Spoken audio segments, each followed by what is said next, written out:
today we are testing out some TikTok Christmas decoration DIYs. The decorations in the videos look really cute, but I was always wondering, how do they actually look like in person, you know? Let's get started with the first one. So these are gingerbread houses on a cardboard with this puffy paint that is kind of 3D, and she just draws these. They look kind of small, they don't look that big. Then uses like a yarn and some bows and then puts them on a wall. They're really cute. I'm just worried that the cardboard in these ones will look kind of bad in reality. So that's why I wanted to test them out. As I see, she has 7 houses and I already took the precautions to draw these 7 houses, so I don't have to really think about the houses when I am doing the work. For our first DIY, we're gonna need a piece of cardboard. 2 of these sizes will be enough. A ruler. I apologize for my dirty ruler. We need some puff paint. We need pencils, something to put everything together on, some ribbon to make the bows with. So let's get started with sketching out the houses. So we are just drawing our house. We added some windows, a door, and basically just following the sketches that you made previously. So now that we got our first house cut out, honestly, this was not that easy. I couldn't film it because I'm not sure if YouTube lets me film like knives and stuff, because I cut it with like a knife. So I just did it off screen. So I cut it. And then I realized that I am painting on the wrong side. This is the side that I should be painting on, but this is the side that I can paint on. Why? Because I am recycling. I don't want to buy like cardboard and just use it for this. And on this side, I already have some tape on and I can't get it off. I will just need to be painting on this side. If mine look a bit uglier, it's because I don't want to waste stuff, okay? We are now gonna paint with our puffy paint. Why is this so fun? I mean, I get it. I'm crafting. But this is extremely fun, honestly. The part where you draw on the cardboard. And if you make a mistake, you can just wipe it off. So don't worry. The only hard thing is like this puffy paint and like pressing it. It's kind of hurting my finger. Here I'm just drawing the rest of the houses with puffy paint. So these are the houses finalized. We need to make big bows to finish up our first DIY. And I don't know how to make big bows, but TikTok does, and that's where our second DIY actually comes. And we see here that she took 2 knitting needles and she's tying a bow around these needles. And then like this, wraps it. There's not really a lot to say at this point because I'm just suffering and trying to figure it out. Makes a knot in the back. And then she ties it like this, basically. Oh my god, this is why they use duct tape and not scotch tape, because this is falling off. So let me just take it off like this and basically tie it with this one, right? Yeah, it's tied like this. Oh my god, this is so difficult. Why is making a bow so difficult? Oh, I think I did it. Did I do it? Oh, I did it! And here it is. Oh my god, it's beautiful. Oh my god, look at it. Look at it. Only 6 more to go. Oh my god. Okay. We just need to just do it. I put them all together and look at them. Honestly, they're kind of cute. I have to say it. It's so cute. Like the bows fixed everything. The bows are beautiful. The houses are not so beautiful. I think the issue is with me as well, because if you would know how to paint on these houses, or if this wasn't my first time painting these houses, I think they would have looked cuter. Either way, I really like it. I would rate this DIY 7 out of 10 because they didn't teach us how to make bows, but I get it. It was just a short video. So now we're gonna do a paper DIY. I saw these everywhere on TikTok. They are these paper ornaments. They're so beautiful in the tutorial, like they're incredible. So cut out a template, cut 30, fold them in half, glue.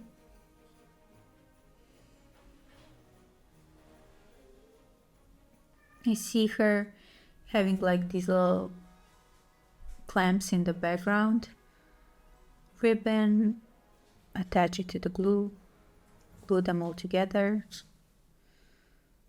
and add glitter at the edges. They're so beautiful, honestly, they're incredible.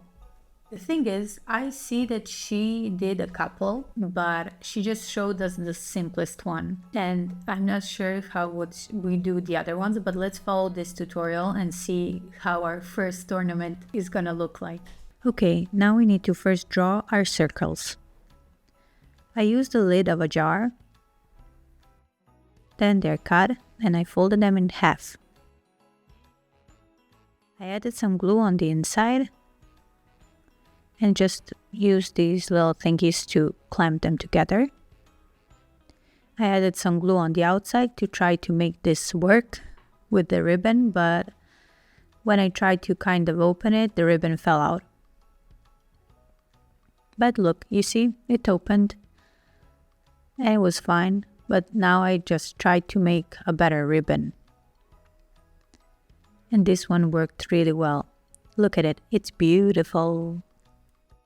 We saw in the first tutorial that she made a couple of them different ones. And I really wanted to make this Christmas tree one. So I found a different tutorial showing us how it's done. So as you see, so she cut them out. I'm not sure how she did it, but because she didn't show us. Now she glued them. She doesn't say how many. Okay, it looks so nice. But how did it get glued like that quickly, like stuck that quickly? They look beautiful, but this is a very, very fast tutorial. They don't really teach us how to make them. They just kind of show us the process of making them. So let's see how it goes. Okay, we're gonna draw our shapes. I made like a stencil so it's easier for me. Then glue them on the inside. Glue them on the outside to connect each piece. And then try to open and fail and basically torture yourself and then rip it because it doesn't want to open, and then you try your best again, but in the end you understand you failed. I decided that we're gonna review the paper ornaments together, and this is our paper ornament number 1. It's circular and it's very cute. Is it perfect? No.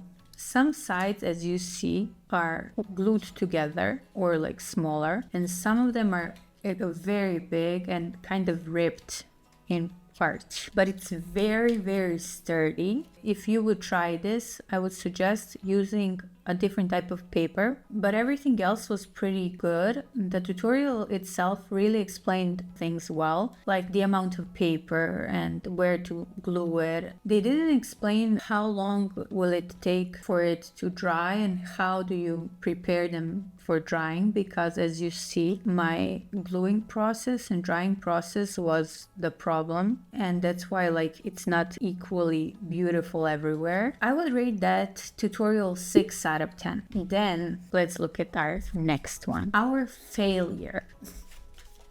Look at it. I spent so much time just cutting these pieces of paper out, so having this as a final result is very, very disappointing, honestly. First of all, the tutorial didn't tell us how many pieces of paper is needed in this type of craft, but also they didn't say what type of paper should we get. They didn't tell us how to dry it. And then I just left it to dry and it got glued together. I'm not sure why, because this one didn't get so glued together and it actually worked, but this one did. I don't know, something just went wrong with the glue. This is very disappointing and I don't know what to say. I would give that tutorial 2 out of 10 because I don't think it was even a tutorial. I think it was just watch me make these beautiful things. Let's get into our next DIY, which is a gingerbread house again, but made out of clay. Okay, am I a little bit obsessed with gingerbread houses this winter? Yes, it's not gonna be out of cookies, it's gonna be out of air dry clay. Let's get into the tutorial. So it's so cute. It's really cute. So we see her like cutting pieces out. She has like cookie cutters, but I don't have those, but I think we will manage. She paints over them. It goes really quickly. Then she glues them together. How does she make them like that? Like, she uses puffy paint. It's so cute, honestly. And here it is, it's done. I made a stencil for myself just to make it easier because there are gonna be 2 identical pieces of each of the parts of the house. Now I'm just painting over it, adding some details, adding roof details. Oh, and now I'm trying to paste it all together, like glue it all together and trying my hardest. This is basically me building a home. I am so resourceful. And then we are painting. It's so cool. It's so casual. I'm enjoying myself. And then look at this. Look at this. I'm panicking. I'm crying. I don't know what to do. What can I do? I need to salvage it. We are going to have like a light blizzard on our right side of our house. Like, we need to continue. Then we add some cute swirls. Here we are after a very tough couple of days of making this house. We are finally finished. It looks so nice with like a candle inside as well. This was a wild ride. The video made it look so easy. First of all, you need a lot of air dry clay. These main pieces should be thick pieces. If you don't make these pieces thick, it's gonna kind of dry like mine, which it dried wobbly. I don't know, maybe even if it was thick, it would dry wobbly. And I really wanted it to work because I already spent 2 days modeling it, then painting it, then it dried, then you need to assemble it. It took a lot of time, a lot of effort, and then I needed to decorate on top of it, and a lot of mishaps happened, like my puffy paint exploded all over it. But in the end, what can I say? Does it look bought? No. Does it look it was made by me? Yes. It does look like it was made by me, but I kind of like the vibe of it. It really depends on your decoration style. If you're just like a casual creative person, this is not the project that you would really enjoy unless you have a lot of time and patience. I would dedicate like a month of my life just to make this for it to look good. Do you want to make a gingerbread house that will take you a month to make? I don't know. It depends on a person. For me, if it wasn't for this video, I would not make this. It was too complicated, but now I will use it and decorate my house and I'm happy about it. For this tutorial, I would rate it a 4 out of 10. Staying on our theme of clay decorations, let's make tiny Christmas magnets. She is using colored clay, but I don't have colored clay, so we're gonna paint ours. Look at the little bows. Oh, the gingerbread man. I'm not sure if I'm gonna make the gingerbread man, honestly. Look at them, they're all done. So we don't really see her adding the magnets in. And she used colored clay and we're gonna paint it. So we will have some differences, but let's see how it turns out. And I know I said I'm not gonna make a gingerbread man, but I am. We're starting off strong with the gingerbread man. Then we're making our present. As you see, this is so fun and cute. And then we're making that ribbon. And now We're doing like this wreath, making a little bow, adding details. Now we're starting with our cup. Do you think it's cocoa or is it coffee? In my case, it's totally coffee. We're making a candy cane. As you see, it's nice. We need to paint it. I decided that the present will be green and to match the wreath as well. Then adding red details to everything because it's very Christmassy. And just not everything to be red, I added pink.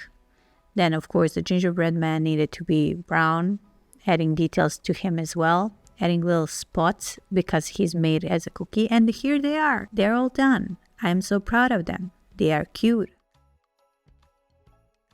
These are the cutest magnets I've seen in my entire life. And I think it's because I made them.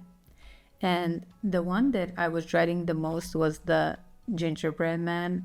And he turned out so cute. And I think is my favorite. I really can see myself using these, loving these. They are gonna make my home and fridge so much cuter. And this is a very easy project. You can do it even if you're a beginner. You just need a little bit of patience and the supplies. I would really recommend it. Also, the tutorial is 10 out of 10. They showed you what you wanted to be shown. You could follow along easily. Next on our list is a paper Christmas garland. And I think lots of people made them in their childhood, just that I haven't ever. And it looks like a fairly easy DIY, so why not try it out? Let's see the tutorial. So as you see, she has some papers and she has a cutter, and then she explained how she did them. And that's all.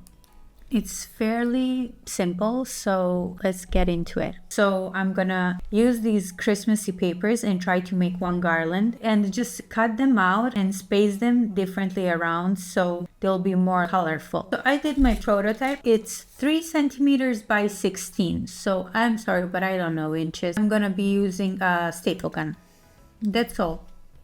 Our garland is completed. Look at it. Look at it. Look at it. Wait. It's so cute. I cannot wait to put this in my home. I'm very happy. It was so easy to make this, and you just need beautiful paper. It's really important that you invest in a good type of paper, so this garland will last you years and years, and it can be like a family tradition. Either way, it's a very quick DIY, and I think it's even nice if you could make this on like Christmas Eve, you know. So you sit around with your family and you do like a cute craft, and then you decorate your house. I really recommend it. I forgot to rate it. Everything was explained perfectly, and it's very possible to make it at home all by yourself following this tutorial, so I would rate it 10 out of 10. Okay, I think this one will be the craziest one of them all. This creator, she made a giant cup of cocoa. Let's go and watch the video and then comment on it together. So look at it. It looks so cool. Honestly. So she took like a giant pot and she spray painted it and then added this cardboard inside and used like a pool noodle for the handle. She made like a little straw thing that she kind of made it look like whipped cream, and she made little marshmallows. And look at it. It's so cute. So I want to make this in a smaller format. And we're starting off with our greatest mistake, painting with cheap color. Okay, we're adding these details for the cup. And then adding the frosting. It's so nice. Look at it. Now we're making the handle and some details that I'm gonna paint over. I tried to connect it, but it just fell. And then we needed to sand it a little bit so it fits better. And then it miraculously connected. Then I added some details with my Posca pen. This will be my final lesson for 2024, this project. And the lesson is follow the tutorial, don't invent. But either way, it looks cute, right? Let's just like it and look at it from afar, because when you come closer, it's a complete mess. Where do I even start? As you see, it's on this piece of paper. Why? Because it stains everything. Why it stains everything? Because I used the wrong type of paint. It was cheap paint. I used the same type of paint, just more expensive, for the gingerbread house. It worked. I used this. It didn't work. Why? Because I was in a hurry. I bought this paint in a hurry, and now I cannot gloss over it, because when I tried to gloss it, it just kept coming off. Maybe it's the pot itself, because it was colored previously when it was bought, and maybe it has some type of coating. Whatever you add over it, it just doesn't stick. Either way, it was my fault. I didn't follow the tutorial. Then the next step was making this handle. Because I made this smaller than the actual tutorial, I knew that I needed to make the handle, and the first thing that came to mind was making a handle out of clay. But I knew from watching these aesthetically pleasing videos of people making cups that it just will not work that well, because I know how they attach it, and this was dry and this was wet, and you don't attach a handle to a cup like that. But I wanted to try because I didn't have any other choice. When I was making it, it fit perfectly, but when it was dried, it just didn't fit at all. So I needed to sand it down and now it works. This part, I cut it perfectly as the tutorial showed for this, but then it didn't want to fit. Then I cut it free-handedly because I think I was just tired and over this paint. And now it was too small, then I needed to add in additional cardboards because I already painted this and it was very beautiful. I didn't want to waste it. I'll put it on a higher shelf this season, and next season I think I'm just gonna recolor it. And this kind of reminds me of the issue that everybody has with DIYs, is they are not so skilled in a craft, and then this person is trying to help them make something, and most of the time it will just end up looking bad, or they will not have all of the materials and then it will end up looking bad. And investing this amount of money in a project that will look kind of bad or you will throw away, it loses a point, and that's why a lot of people just don't do that and they actually switch to hobbies. I think hobbies are more popular now because you will actually spend more time on one craft, and then you can make like a bigger project and you will actually have experience in this craft that you're doing. And in this thing, I just didn't have enough experience. It's a lesson learned. I will not throw it away. Don't worry about it. Thank you so much for spending your time with me. I think we found a couple of really great tutorials and projects for this winter. All of these can be actually made even if you don't celebrate Christmas. So I suggest, if you have free time, making some of these. My favorite are definitely the paper garlands and the magnets. Also the bows. The bows themselves are one of my proudest creations. Look in my hands from this one. I will never forget this lesson. Write to me which one is your favorite, and if you think I succeeded in any of these. Thank you so much for spending your time with me. Bye.